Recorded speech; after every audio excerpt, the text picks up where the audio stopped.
साथियों नमस्कार, मैं दिलीप बिदावल कुर्जा मरुभूमि के प्रति प्रेम यूट्यूब चैनल पर आपका एक बार फिर गणमान्य स्वागत है। आज की इस कड़ी में हम बात करेंगे थार मरुस्थलीय भोले भाले शांत स्वभाव वाले अहिंसक श्रीश्रभ प्रजातीय सांडे के बारे में। छिपकली वंश की इस प्रजाति को स्थानीय भाषा में सांडा व जीव विज्ञान में स्पाइनी टेल्ड लिजार्ड या भारतीय स्पाइनी टेल्ड लिजार्ड के नाम से जाना जाता है। इसका वैज्ञानिक नाम सारा हार्डविकी है। यह थार मरुस्थल का प्रमुख प्राणी है जो गुजरात, कच्छ व पाकिस्तान में भी पाया जाता है।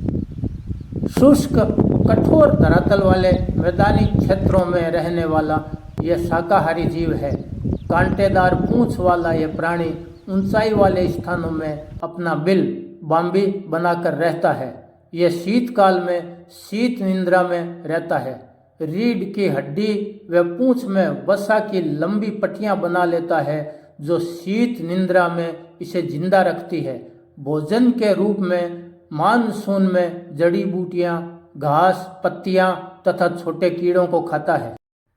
मरुस्थल में इसकी संख्या कम हो रही है, जिसका मुख्य कारण नीम हकीमों द्वारा फैलाई गई यह भ्रांति है कि इसकी चर्बी तेल से असाध्य रोगों का इलाज होता है।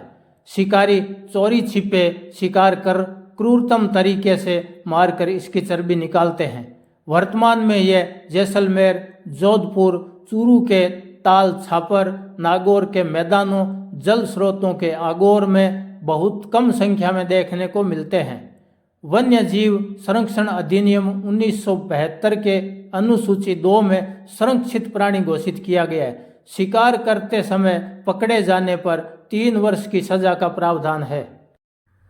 वर्षा आने की संभावना से पूर्व यह अपने बिल को रेत से बंद कर लेता है। रेत से बंद बिल को देखकर किसान व पशुपालक वर्षा आने का पुख्ता संकेत मानते हैं। बाम्बी के कारण वर्षा का पानी भूमि में जाता है तथा प्राकृतिक भूजल रिचार्ज एवं मरुस्थलीय पारिस्थितिकी संतुलन बनाए रखने में सांडे का महत्वपूर्ण स्थान है। कभी पश्चिमी रेगिस्तान के ताल वाले इलाकों में यह भरपूर होते थे, लेकिन अब जैसलमेर के अतिरिक्त बिरले ही कहीं दिखते हैं। जैसलमेर में इनकी उपस्थिति होने का मुख्य कारण इंसानों के बेजा हस्तक्षेप से दूर ओरणों मगरा वाले तालों के कारण सांडा ही नहीं, थार के अधिकांश लुप्त होने की कगार वाले जीव जंतु व वनस्पतियां सुरक्षित है।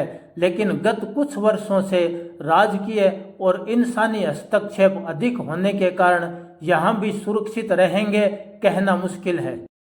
बड़ी मात्रा में सोलर एवं विंड एनर्जी कंपनियों, खनन, गैस उत्खनन के लिए ओरण एवं जैव विविधता संरक्षण वाली जमीनों को आवंटन, इंदिरा गांधी नहर एवं भूजल दोहन से सिंचित खेती का क्षेत्रफल बढ़ने से इनका रहन सहन और विचरण वाला क्षेत्र सिकुड़ रहा है। देगराय ओरण में सुमेर सिंह जी सावंता एवं कुछड़ी व हाबुर में सखी मोहम्मद जी चांदन व चतर सिंह जी जाम के सहयोग से इनको देख पाया तथा कैमरे में कैद कर पाया। यह जानकारी आपको कैसी लगी कमेंट में जरूर बताएं। जानकारी अच्छी लगे तो वीडियो को अंत तक देखें। कुर्जा आपका अपना चैनल है। आप चाहते हैं कि इस प्रकार की जानकारी समय समय पर मिलती रहे तो वीडियो को लाइक व शेयर करें, सब्सक्राइब करें तथा अपने साथियों को भी सब्सक्राइब करने के लिए प्रेरित करें। अगली कड़ी में नई जानकारी के साथ फिर मिलेंगे, तब तक के लिए आज्ञा दें। धन्यवाद।